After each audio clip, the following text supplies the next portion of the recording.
Hello Farhana. Hello ভাইয়া।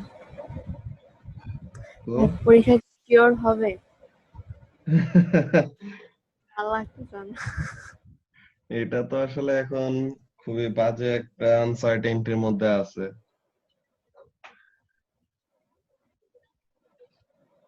But এই September মান্থের মধ্যে জেনে যাওয়ার কথা, যে সেপ্টেম্বর মান্থের মাঝামাঝি সময়ে জেনে যাওয়ার কথা যে আসলে কি হবে না হবে। বেশি দেরি হয়ে যায়।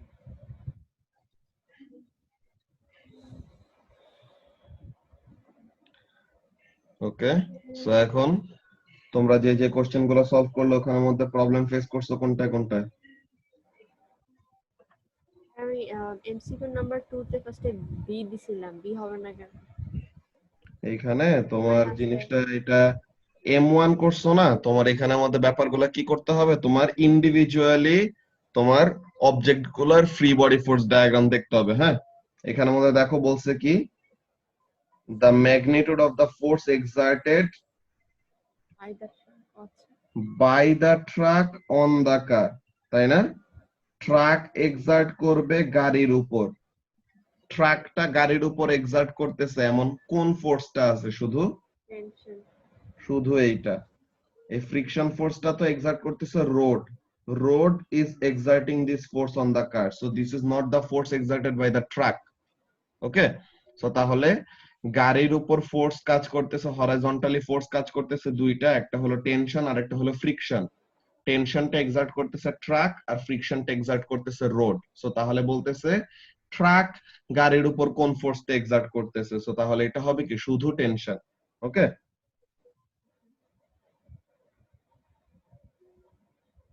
এটা হবে শুধু টেনশন। এরপরে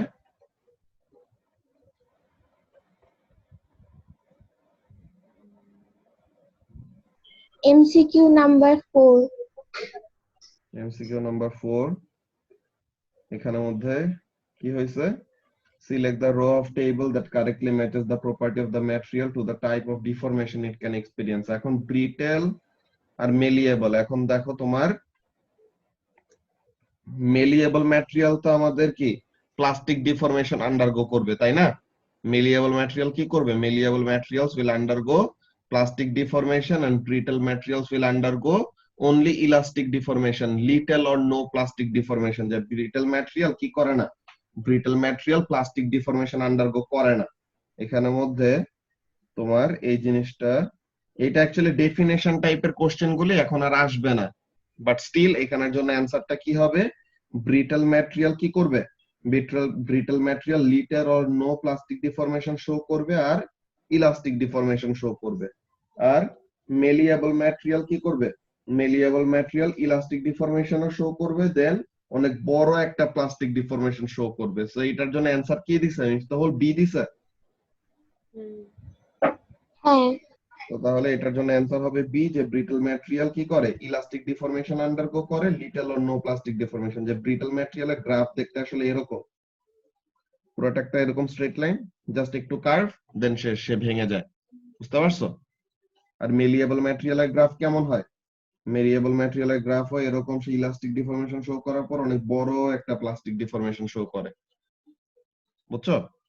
সো তাহলে এটার জন্য ব্রিটল ম্যাটেরিয়াল হবে আমাদের ইলাস্টিক ডিফরমেশন শো করে little or no plastic deformation. এগুলো আগে ডেফিনেশন যখন নাকি জানতে হইতো এই প্রপার্টি গুলার, তখন আসতো, এখন এরকম টাইপের কোশ্চেন দিবে না। এরপর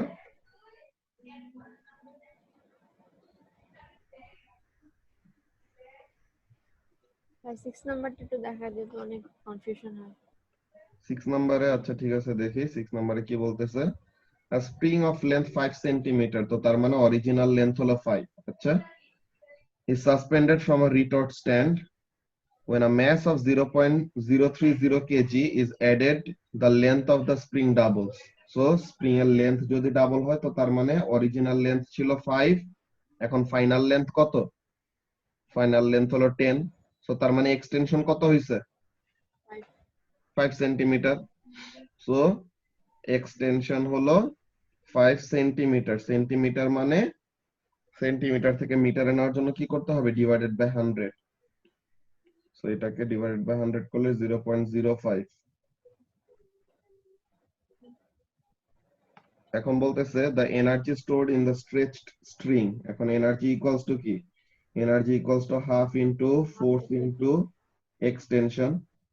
সো এখন এখানে ফোর্সটা কত, ফোর্স হলো আমাদের 0.030, এটা হলো ম্যাস, আর ম্যাসের ওয়েটটাই তো আমাদের ফোর্সটা হবে, তাই না?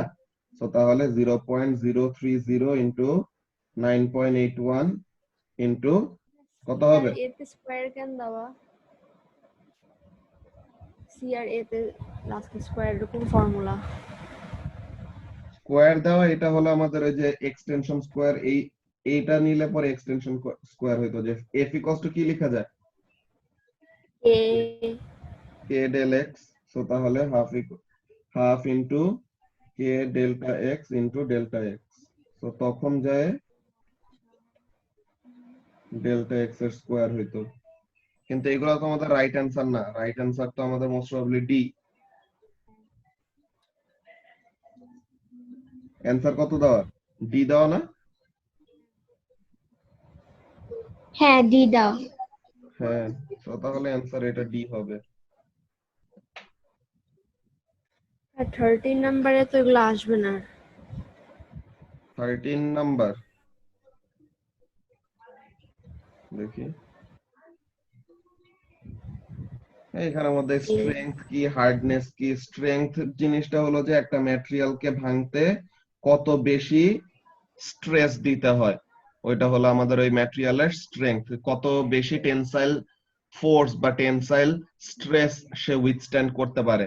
দেন হার্ডনেস মানে কি, হার্ডনেস মানে হলো একটা ম্যাটেরিয়াল কত ভালো স্ক্র্যাচিং অ্যাভয়েড করতে পারে।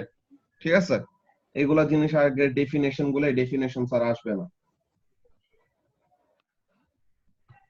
দেন বি নাম্বারে বলছে কি, বি নাম্বারে বলছে যে the stress strain graph for a sample of brass is শোন। সো এখন ফার্স্ট স্টেজে ইলাস্টিক ডিফরমেশন, দেন এরকম বড় প্লাস্টিক ডিফরমেশন, দেন এসে ফ্র্যাকচার হলো। এখন বলতেছে the typical stress when turning a key in a lock is about 10 megapascal. তো নরমালি একটা স্ট্রেস যেটা আমরা অ্যাপ্লাই করি ওই একটা চাবি ঘোরানোর জন্য, এটা তখন কত স্ট্রেস হয়, 10 কিলো, কি হলো 10 megapascal. Use information from the graph to suggest why brass is a suitable material to use in keys. কেন, বিকজ এই যে এটা যদি 500 হয় সো তাহলে এটা হবে 250, এটা যদি 250 হয় এটা হবে 125, সো এটা হবে 100। সো তাহলে 10 মেগাপ্যাসকেল আমাদের এমন একটা জায়গায় আসবে, তাই না? সো 10 মেগাপ্যাসকেল যদি আমরা স্ট্রেস অ্যাপ্লাই করি, 10 মেগাপ্যাসকেল কোন রিজিয়নে পড়তেছে, ইলাস্টিক রিজিয়নে পড়তেছে না? সো ইলাস্টিক রিজিয়নে যদি পড়ে সো তাহলে ওখানের মধ্যে আমাদের কেমন টাইপের ডিফরমেশন দিবে, ইলাস্টিক ডিফরমেশন, যে যখন নাকি আমরা কিটাকে রোটেট করব তখন সে ডিফর্ম করবে ঠিকই, কিন্তু আবার যখন নাকি কিটা ওপেন হয়ে গেছে বা লকটা ওপেন হয়ে গেছে, since it has undergone elastic deformation it will be able to come back to the original position। তো এর জন্য এটাকে কি করা যাবে, ইউজ করা যাবে। প্লাস আরেকটা জিনিস, আরেকটা ব্যাপার কি দেখো, এই যে এখানের মধ্যে সে কি করতেছে, অনেক বড় একটা প্লাস্টিক ডিফরমেশন শো করে, উপরে আমাদেরকে কোন একটা কিছু বলে দেওয়ার কথা, ওরকম ভাবে বলে নাই, বাট ব্রাস হলো কপার আর জিঙ্কের অ্যালয়। সো এখন কপার হলো অনেক ভালো মেলিয়েবল এন্ড ডাকটাইল ম্যাটেরিয়াল, ঠিক আছে? সো তাকে কি করা যায়, এইরকম চাবি আমাদের ডিফারেন্ট ডিফারেন্ট শেপের চাবি বানাইতে হয় না বলতো? সো তাহলে এরকম মেলিয়েবল ম্যাটেরিয়াল যদি থাকে সো তাহলে তাদেরকে হ্যামারিং করে করে কি করতে পারবো আমরা, ডিফারেন্ট ডিফারেন্ট এরকম শেপে কনভার্ট করতে পারবো, তাহলে যেন আমাদের কি করা যায়, সুটেবল শেপ অফ দা কিতে কনভার্ট করা যায়। আমরা এটা দেখি মার্কস কি মোরা কি অ্যান্সার বলছে, আমরা এটা দেখি। কোশ্চেন নাম্বার 13,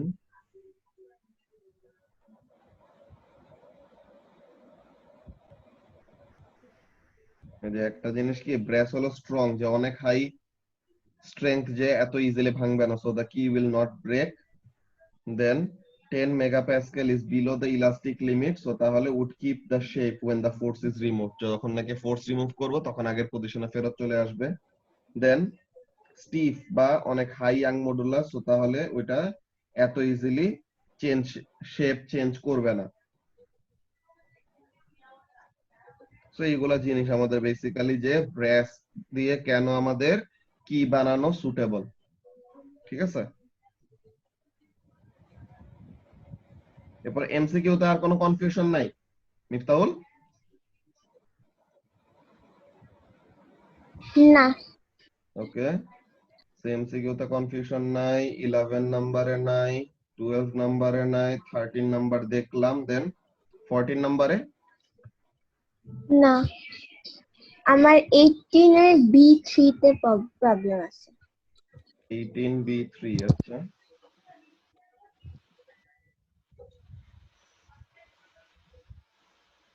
এই যে 18 এর বি এর 3 বলতেছে suggest one modification to the model that would improve, কি বলে, that would increase the range of the projectile, give a reason for your answer. এখানের মধ্যে দেখো তুমি এখানের মধ্যে কি ইউজ করতেছো, আমাকে একটু প্রসিডিওরটা বলো, আমাকে আর ফারহানাকে প্রসিডিওরটা একটু বুঝাও মিফতাহুল, যে কিভাবে আমাদের এই ম্যানগনেল টাইপ অফ ক্যাটাপুল্টটা কাজ করে।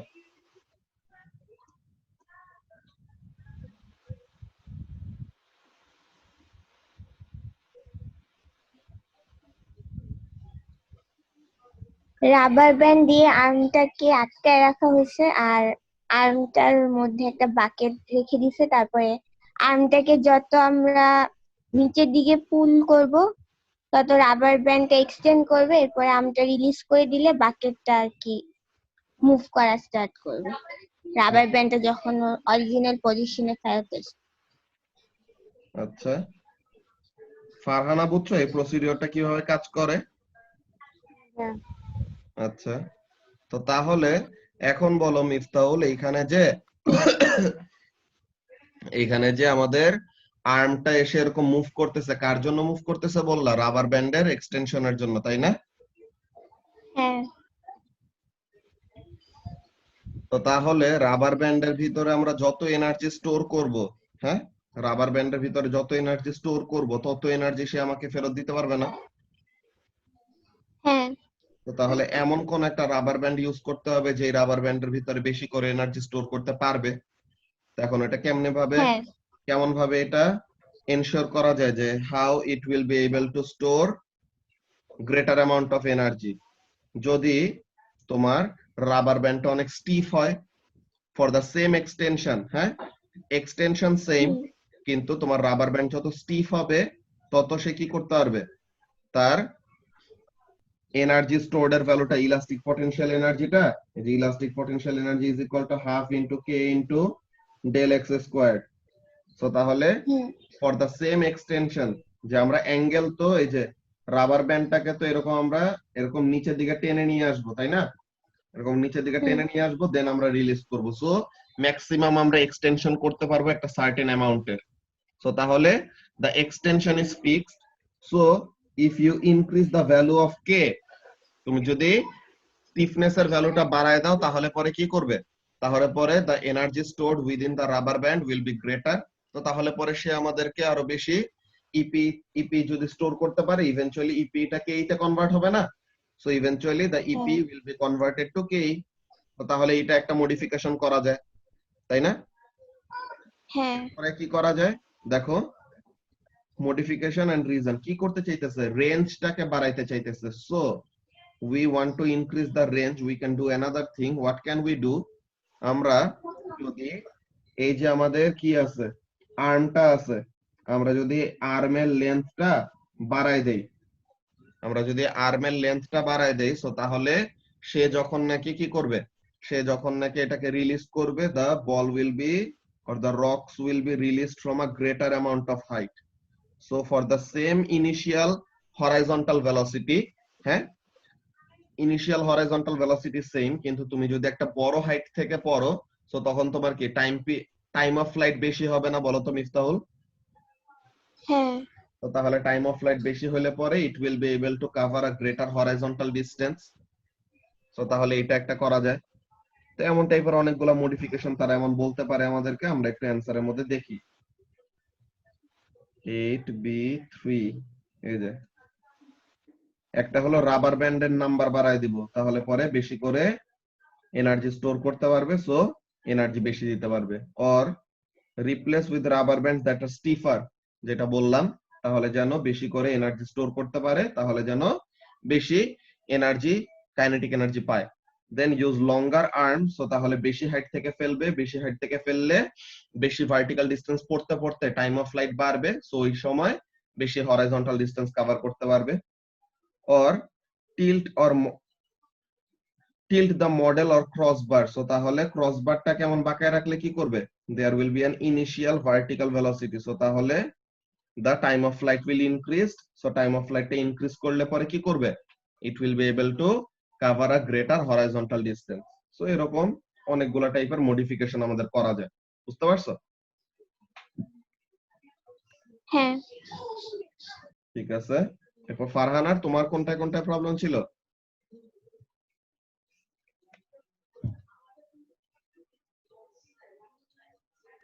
18 এর বিটাই এটা 18 এর বি 1 2 এগুলা তো? আই, হ্যাঁ I.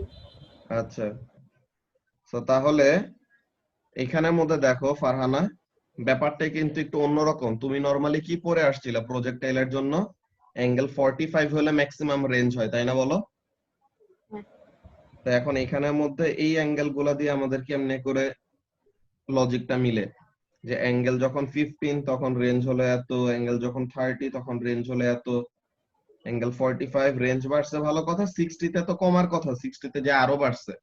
Now how can we explain that? এইটাই কিন্তু মিফতাহুল এক্সপ্লেইন করছে। দেখো ফারহানা, অ্যাকচুয়ালি ব্যাপারটা কি হইতেছে, আমি তোমাকে জিনিসটা একটু এখানে ড্র করে দেখাই, তাহলে তোমার কাছে ব্যাপারটা ক্লিয়ার হবে। ফার্স্টে সিস্টেমটা এমন আছে, the angle is 0, okay, the angle created with the what, the angle to the vertical is 0. এখন তুমি যত এটাকে এরকম পিছে টেনে নিয়ে আসবা, আর্মটাকে যত এরকম পিছের দিকে টেনে নিয়ে আসবা, তখন কি হবে, এই যে এখানের মধ্যে ব্যাপারটা হবে এরকম। দাঁড়াও, let me turn on the camera. এই যে এখানের মধ্যে দেখো, যে মনে করো দিস ইজ দ্য আর্ম, আর এই যে মার্কারের এই ব্ল্যাক, এইটা হলো বাকেটটা। সো এখন এটা নিচের দিকে এরকম রাবার দিয়ে আটকায় রাখা।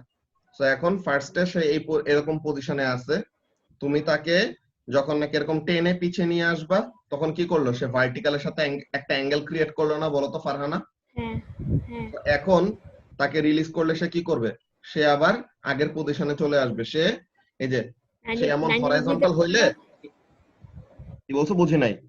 আগের পজিশনে গেলে 90 ডিগ্রি হয়ে যাবে না, বা যদি হ্যাঁ হ্যাঁ, ওইটা কি করে দেখো, এই যে আমরা যে পিছায় নিলাম, পিছায় নেওয়াতে তার রাবারের একটা এক্সটেনশন হয়েছে, সো রাবারের একটা এক্সটেনশন হওয়াতে এখন সে কি করবে, তাকে রিলিজ করে দিলে it will come to the horizon, come to the vertical position. Then vertical পজিশনে আসার পরে, হ্যাঁ, ভার্টিক্যাল পজিশনে আসার পরে তখন রকটাকে রিলিজ করে বাকেট থেকে। যে দেখছো ক্রসবারটা দেওয়া আছে, ক্রসবারটা কি কাজ করে, ক্রসবারটা কি কাজ করে, এই যে এরকম মনে করো আমার এই আঙুলগুলো হলো crossbar. So what actually happens, এই যে আমি রিলিজ করলাম, সে এরকম রিবাউন্ড করে ক্রসবারে এসে হিট করে, ক্রসবারে এসে আর্মের নিচের পার্টটা হিট করে। তো তখন আর্মের নিচের পার্টটা যদি হিট করে, বাকেটের ভিতরে যেই কন্টেন্টই থাকুক না কেন, ওই কন্টেন্টটা কি করে, ওই কন্টেন্টটা হরাইজন্টাল এরকম ছুড়ে যায়। সো তাহলে all the time the projectile is what type, horizontal projectile. যে তোমার এই বাকেটটা এই ভার্টিক্যাল পজিশনে ফেরত আসলে পরে তখন বাকেটের ভিতরে যে কন্টেন্ট থাকে that flows or that flies away in this direction, বুঝতে পারছো? সো তাহলে এইখানে অ্যাকচুয়ালি আমাদের অ্যাঙ্গেল অফ রিলিজ, তুমি অ্যাঙ্গেল উইথ দ্য ভার্টিক্যাল এর কথা যখন বলছে, এই অ্যাঙ্গেল উইথ দ্য ভার্টিক্যাল আমাদের প্রজেক্টাইলের অ্যাঙ্গেল অফ দ্য ভার্টিক্যাল না, এটা কিসের অ্যাঙ্গেল টু দ্য ভার্টিক্যাল? এটা হলো আমরা ওই আর্মটাকে কত ডিগ্রি অ্যাঙ্গেলে বাঁকায় নিতেছি, যত অ্যাঙ্গেল বাড়বে তত কি হবে, এক্সটেনশন বাড়বে, তাই না বলো ফারহানা? যত অ্যাঙ্গেল বাড়বে তত এক্সটেনশন বাড়বে, সো তাহলে তত বেশি ইলাস্টিক পটেনশিয়াল এনার্জি স্টোর করবে। দেন তাকে রিলিজ করলে পরে কি হবে, দেন তাকে রিলিজ করলে পরে the arm band will go back to the original position, vertical পজিশনে আসবে, তখন সে ক্রস বারের মধ্যে ধাক্কা খাইলে ওই বাকেটের মধ্যে যা ছিল ওইটা এরকম হরাইজন্টালি ছুড়ে যাবে। সো তাহলে all the time the projectile is horizontal projectile, so the greater the angle with the vertical, the more is the extension of the rubber band. The greater the extension of the rubber band, the greater is the elastic potential energy stored. The greater the elastic potential energy stored, the greater will be the kinetic energy of the arm. So the greater the kinetic energy of the arm, so তাহলে কি করবে, প্রজেক্টাইলের তখন তত বেশি horizontal velocity পাবে, so তাহলে তার range তত বাড়বে। এর জন্যই যত অ্যাঙ্গেল বাড়তেছে তত কি হইতেছে, যত অ্যাঙ্গেল বাড়তেছে তত এক্সটেনশন বাড়তেছে, যত এক্সটেনশন বাড়বে ইলাস্টিক পটেনশিয়াল এনার্জির ভ্যালু বাড়বে, ইলাস্টিক পটেনশিয়াল এনার্জির ভ্যালু বাড়লে কাইনেটিক এনার্জির ভ্যালু বাড়বে, সো তাহলে it will cover a greater horizontal distance, that is the range. বুঝতে পারছো? হ্যাঁ তো তাহলে ব্যাপারটা অ্যাকচুয়ালি এইভাবে করে কাজ করবে। এই যে তুমি দুই ভাবে বলতে পারো, ইদার কি বলা যায়, greater the angle greater the energy stored, so greater the kinetic energy to the projectile arm, so greater initial horizontal velocity, so তাহলে s equal to ut, যে range equals to initial horizontal velocity into time, so তাহলে যত u বাড়বে তত s বাড়বে। Or আরেকটা কথা বলা যায়, the greater the angle the greater the force, the greater the force the greater the acceleration, the greater the acceleration the greater the horizontal velocity. Then আবার সেম জিনিস, যে ইনিশিয়াল হরাইজন্টাল ভেলোসিটি যত বেশি হবে, the distance covered or the horizontal range will be greater. বুঝতে পারছো? হ্যাঁ ভাইয়া। আচ্ছা, then the student replaces the projectile with one of smaller mass, state why this increases the range of the projectile. So তাহলে ম্যাসটাকে কমাই দিলে range of the projectile কেন বেড়ে যায়, দেখো, half into force into extension, এইটা fixed and this will be converted to half mv square. So তুমি m যত কম দিবা, দেখো v টাকে যদি সাবজেক্ট করি ইভেন্চুয়ালি হাফ হাফ কাটা গেল, v টাকে যদি সাবজেক্ট করি কি আসে, f into delta x which is a constant then divided by m. So তুমি যত ছোট নাম্বার দিয়ে ডিভাইড দিবা তত কি হবে, তোমার ভেলোসিটির ভ্যালু তত বড় হবে না, বলো তো? ইনডাইরেক্ট।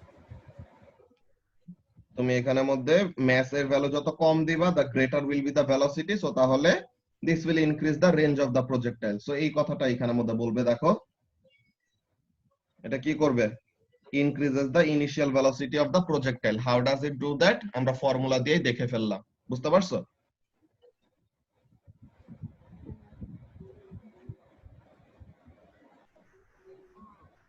এরপরে কোন কোশ্চেনে প্রবলেম? 19A2 19A2, আচ্ছা কোশ্চেনে যাই আগে।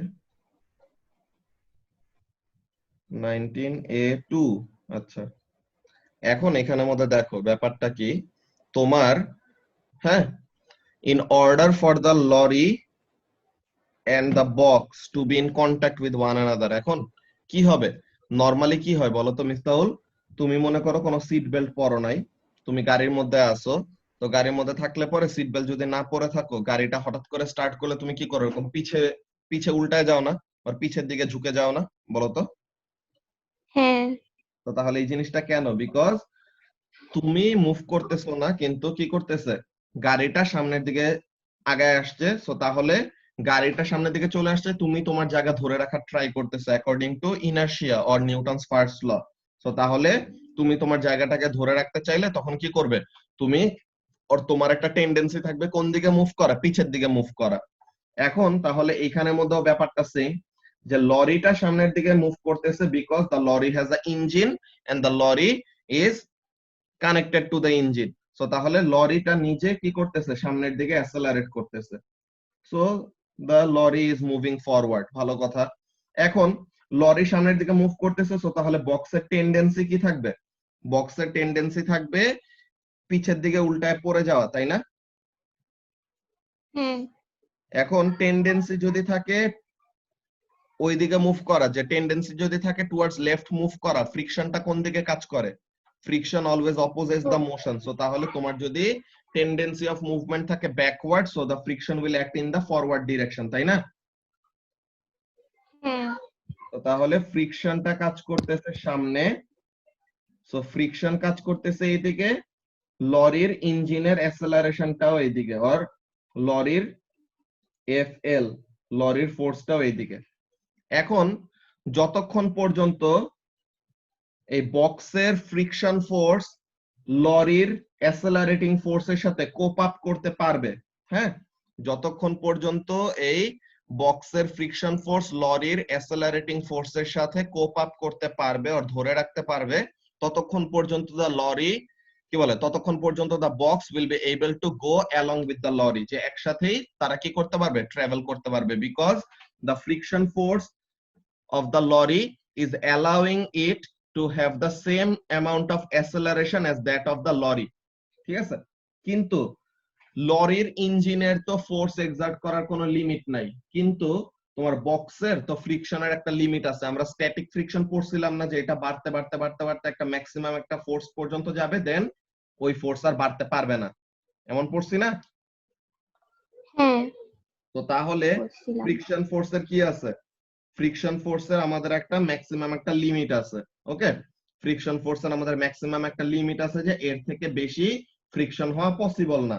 সো তাহলে পরে আমাদের ফ্রিকশনের যে লিমিটটা আছে, ফ্রিকশনের ম্যাক্সিমাম ভ্যালু বলে দিছে ওরা, দেখো the maximum frictional force between the lorry and the box is 630। তো তার মানে the maximum accelerating force of the lorry, যে লরির ম্যাক্সিমাম অ্যাসেলারেশন কত হওয়া, ম্যাক্সিমাম রেজাল্টেন্ট ফোর্স 630 হইলে পরে তখন পর্যন্ত কি করতে পারবে, লরির এফএল যেটা, যে লরির অ্যাসেলারেটিং ফোর্স 630 হইলে তখন পর্যন্ত জাস্ট বক্সটা লরির সাথে মুভ করতে পারবে। কিন্তু যখনই নাকি লরির এফএল যে অ্যাসেলারেটিং ফোর্স 630 থেকে বেশি হয়ে যাবে, তখন আর কি করতে পারবে না, তখন আর বক্সটা লরির সমান অ্যাসেলারেশন দেখাইতে পারবে না। কিসের জন্য? কারণ লরির forward force that is the friction, কি বলে, বক্সের forward force that is the friction and লরির forward force that is the FL, এই দুইটা কি, এই দুইটার মধ্যে একটা ডিফারেন্স ক্রিয়েট হয়ে যাবে। সো ডিফারেন্স যদি ক্রিয়েট হয়ে যায় তখন আর কি করতে পারবে না, তখন the box will not be able to move along with the lorry. So তাহলে তখন বক্সটা কি করবে, there will be a relative velocity between the lorry and the box, যে লরিটা বেশি সামনে আগায় চলে যাবে কিন্তু বক্সটা সেম রেটে আগাইতে পারবে না। তো তখন যায় লরিটা কি করবে, সামনে আগায় যাবে আর বক্সটা নিচে পড়ে যাবে। বুঝতে পারছো? হ্যাঁ, বুঝছি। তো তাহলে এটার জন্য আমাদের ওই যে 630 ফোর্সটা নিয়ে আমরা ফার্স্টে অ্যাসেলারেশনটা বের করব, দেন বলবো যে এই অ্যাসেলারেশনের বেশি হইলে কি করতে পারবে না, এই অ্যাসেলারেশনের বেশি হইলে বক্সের অ্যাসেলারেশনটা লরির অ্যাসেলারেশনের থেকে কম হয়ে যাবে। সো বক্সের অ্যাসেলারেশনটা লরির অ্যাসেলারেশনের থেকে কম হয়ে গেলে the box will not be able to cope up or it will not be able to move along with the lorry. So তাহলে the box will fall off। যেখানে আমাদের 19 এই যে in order to move together the box must have the same acceleration as the lorry, কিন্তু বক্সের তো অ্যাসেলারেশনের একটা maximum limit আছে, কেন, বিকজ ফ্রিকশনের একটা ম্যাক্সিমাম লিমিট আছে। সো তাহলে ফ্রিকশনের ম্যাক্সিমাম ভ্যালু থেকেও বেশি ফোর্সে যদি আমাদের কোন একটা কি করে, অবজেক্ট এরকম অ্যাসেলারেট করে, সো তাহলে the friction will not be able to keep the object with the moving object। So তাহলে তখন যেই অবজেক্টটার ফ্রিকশনের জন্য এতক্ষণ ধরে রাখতে পারতেছিল সে এখন কি করবে, পিছলায় পড়ে যাবে। বেসিক্যালি এটা এরকম যে মনে করো তুমি কি করছো, তুমি তোমার হাত দিয়ে মনে করো যে তুমি বাসে বসে আছো আর বাসে দাঁড়ায় আছো, তুমি এরকম রেলিং উপরে যে হাত ধরার জায়গা থাকে না, ওরকম হাত দিয়ে এরকম ধরে আসো। এখন যখন নাকি ব্রেক করলো, ব্রেকটা যদি হালকা ব্রেক হয়, হালকা ব্রেক হলে তুমি ঠিকই কি করতে পারতেছো, তুমি যে ধরে আছো তুমি একটা ফ্রিকশন পাবা না। তো তোমার ফ্রিকশন ফোর্সটা যদি কি করতে পারে, তোমার ফ্রিকশন ফোর্সটা যদি গাড়ির ফ্রিকশন ফোর্স, গাড়ির অ্যাসেলারেটিং ফোর্সের সমান হইতে পারে, তো তখন যায় কি হবে, তখন যায় তুমি আর কোনো এরকম মুভমেন্ট ফিল করবা না। ইউ উইল ফিল লাইক যে তুমি গাড়ির সাথে একই রেটে মুভ করতেছো, তোমার কোনো সমস্যা হইতেছে না। কিন্তু গাড়ি যদি হঠাৎ করে অ্যাসেলারেশনের রেটটা বাড়ায় দেয়, তখন তোমার ফ্রিকশনটা যদি কি করতে না পারে, গাড়ির অ্যাসেলারেশনের সাথে কোপ আপ করতে না পারে, তখন তুমি কি করবা? তখন তুমি even though you are holding something, you will tilt backward. কেন? বিকজ গাড়ির অ্যাসেলারেটিং ফোর্সটা তোমার ফ্রিকশন ফোর্সের থেকে কি হয়ে গেছে? বেশি হয়ে গেছে। সো তাহলে there will be a relative motion between you and the bus. যে বাস সামনে আগায় চলে গেছে কিন্তু তুমি সেম রেটে সামনে আগাইতে পারতেছো না, এর জন্য তোমার কাছে মনে হবে কি তুমি এরকম পিছের দিকে ঝুঁকে গেছো। বুঝতে পারছো? হ্যাঁ, বুঝতে পারছি। আচ্ছা, এরপরে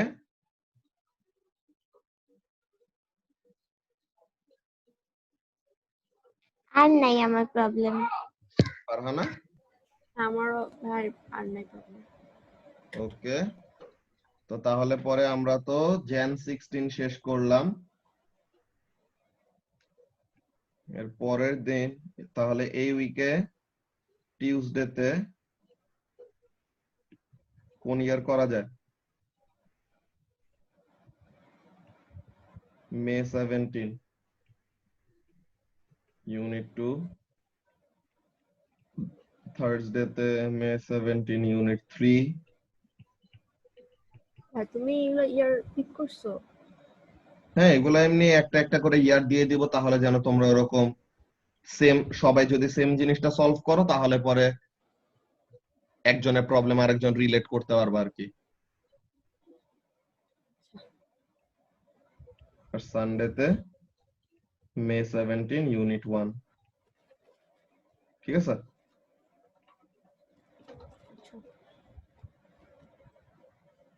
তো তাহলে পরে প্রবলেম না থাকলে পরে আমরা এখানের মধ্যে শেষ করি। ওকে, আল্লাহ হাফেজ।